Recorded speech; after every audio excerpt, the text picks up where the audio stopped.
11 দলীয় নির্বাচন এনসিপির নেতা হাসনাত আব্দুল্লাহ তিনি বলেছেন যে যদি ক্ষমতাসীনরা মেজরিটির বড়াই করে সংস্কার থেকে পিছিয়ে যায় তবে 24-এর মতো আরেকটি গণ অভ্যুত্থানের প্রস্তুতি কোনো না কোনো সময় শুরু হবে। মানে বিএনপির বিরুদ্ধে কিন্তু এরই মধ্যে তারা আন্দোলনের একটা হুমকি দিচ্ছে এবং সেটি 24 গণ অভ্যুত্থানের মতোই। ধন্যবাদ আপনাকে।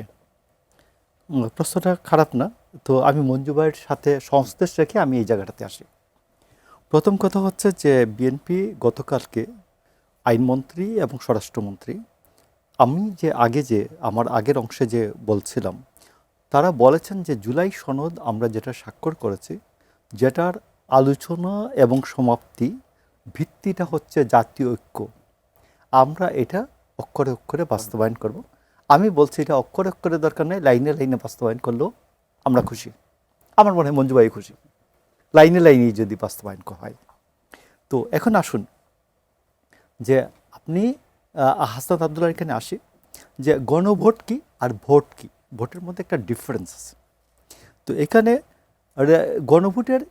গণভোটটা কিন্তু বেসিক্যালি এটা কোনো বাংলা শব্দ না, এটা একটা রাজনৈতিক পরিভাষা। এটা হচ্ছে রেফারেন্ডামের পরিভাষাটা হচ্ছে গণভোট, এটা অন্য কোনো শব্দও হতে পারতো।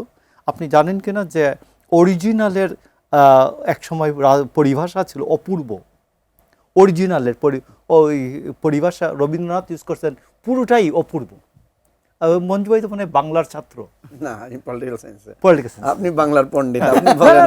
না, রবীন্দ্রনাথ, ঈশ্বরচন্দ্র বিদ্যাসাগর এরা অপূর্ব অরিজিনালের বাংলা ইউজ করছেন।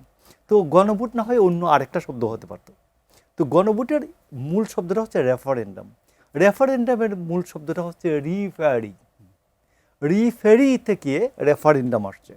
এখন আসুন যে জনগণ সার্বভৌম, but it's a big house, huge the number, 4.5 লক্ষ মানুষ। তো এরা একত্রে বসতে পারে না, এই জন্য সে করে কি একটা প্রতিনিধি নির্বাচন করে, সার্বভৌম জনগণের প্রতিনিধি। সে পার্সোনালি সার্বভৌম না, সে যখন সবাই বসে তখন তারা সার্বভৌম। তো এই জন্য এরা যখন কোনো সিদ্ধান্ত গ্রহণ করে সার্বভৌম হাউসে বৈশা, অধিকতর গুরুত্বপূর্ণ যদি কোনো সিদ্ধান্ত হয় তখন আবার রিফেরি করেন, আবার সিদ্ধান্তটা আবার পুনর্যাচাইয়ের জন্য যান। বেসিক্যালি রেফারেন্ডামেরটা শব্দটার বাংলাটা হতে পারে পুনর্যাচাই, বাট এটা কি গণভোট করছেন, পুনর্যাচাই করতে যান যে ঠিক আছে কিনা, আপনারা একমত কিনা, আমরা এই সিদ্ধান্ত নিয়ে আসছি। আপনি গ্রাম্য সালিশে দেখবেন একটা বোর্ড করে দেয় পঞ্চায়েত, সবাই বসে 200 মানুষ বসে 5 জনের একটা বোর্ড করে দেয়, মঞ্জু ভাই আর মুখোমুখি একটা সিদ্ধান্ত নিয়ে আসবেন। এই সে আইসা আবার তারা বলেন যে আমরা এই সিদ্ধান্ত নিয়ে আসছি, আপনারা কি বলেন? যে পার্লামেন্টারি কমিটি কাজ করে সেটা তো তাই, যে একটা বিল আনে এক্সপার্ট কমিটি, তারপরে হ্যাঁ ভোট না ভোট এইরকম। তো এখন আসুন রিফেরি, তো যখন ফেরি হয় নাই রিফেরি হবে কেন? যখন ভোট হয় নাই পুনঃভোট, নির্বাচন হয় নাই পুনঃভোট হবে কেন? তো আমি সালাউদ্দিন সাহেবের সেই দিন একটা, উনি পার্সোনালিও বলেছেন যে আমি যখন গণভোট আলোচনা করছিলাম তখন যে জুলাই সনদ আপনারা মানেন কি না, তো 3 আর 4 দেখবেন জুলাই সনদ নিয়ে কথাবার্তা আছে, আর 1 আর 2 তারা জুড়ে দিয়েছেন যে এইরকম একটা দ্বিকক্ষ বিশিষ্ট হবে, কি বলে, তারপর উচ্চকক্ষ, এইটা পিয়ার পদ্ধতিতে হবে। এইগুলা তো ছিল না, জুলাই সনদে ছিল না পিয়ার পদ্ধতি। তো এই কারণে আমি আপনাকে বলি আজকে যে ঝামেলাটা বেঁধেছে, যে এই যে চালাকি করতে গিয়ে আমি যখনই জোর করে কোনো অশ্বকে পানি খাওয়াতে যাব তখন ঝামেলা হবে।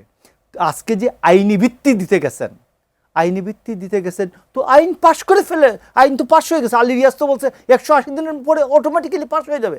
আজকে দাবি করবেন কেন? আজকে গণ অভ্যুত্থানের হুমকি দিবেন কেন? আপনার আলী রিয়াজ দা বলছে ও অটোমেটিক্যালি এটা পাস হয়ে যাবে, অটোমেটিক্যালি তো পাস হবে না। এখন এই পার্লামেন্টের কাছে আসতে হবে, মানে এই পার্লামেন্টকে বিশ্বাস করাটা উচিত ছিল যে আমরা 25টি দল বসে যে মতামত দিয়েছি, আমরা যে জাতীয় ঐক্যের সূচনা করলাম, যেটা আমাদের অতীতের কথা স্মরণ করিয়ে দিবে এবং ভবিষ্যতের পথ নির্দেশিকা হিসেবে কাজ করবে, সেই জুলাই সনদ সবাই মানতে বাধ্য। যে এর বাইরে যাবে আমরা পুরো জাতি তার বিরুদ্ধে দাঁড়াবো। মানে এই প্যাচটা কি লাগেছে অন্তর্বর্তীকালীন সরকারের এই যে কি বলে জুলাই সনদ ও সংবিধান সংস্কার বাস্তবায়ন আদেশ, এটা হলো প্যাচ হলো। আর না হলে জুলাই সনদ নিয়ে বলেন তো, বিএনপির একজন নেতাকে ডাকেন তো, ডাইকে বলেন যে আপনি যে কেউকে আজকে একটা মাইক দিয়ে পাঠান, একটা বম দিয়ে পাঠান, যে প্রধানমন্ত্রীকে বম দিয়ে পাঠান, আপনি জুলাই সনদের কোনো লাইনটা কি অস্বীকার করেন? বলবে না, কোনো একটা লাইন আমি অস্বীকার করি না জুলাই সনদের। বাট জুলাই সনদ বাস্তবায়ন আদেশের নামে যে কাজটি করেছেন ডক্টর ইউনূসের আলী রিয়াজ, এই কাজটি ভুল হয়েছে। এই কাজটির মূল হচ্ছে, প্রত্যেকটা জিনিসের মূল কাজ, শানে নজরুল দেখবেন, শানে নজরুলটা হচ্ছে সন্দেহ বিশ্বাস। তিনি আমাকে জোর করে পানি খাওয়াইতে গেছেন, জোর করে পানি খাওয়ানো যায় না এবং এর ফলাফল ভালো হয় না।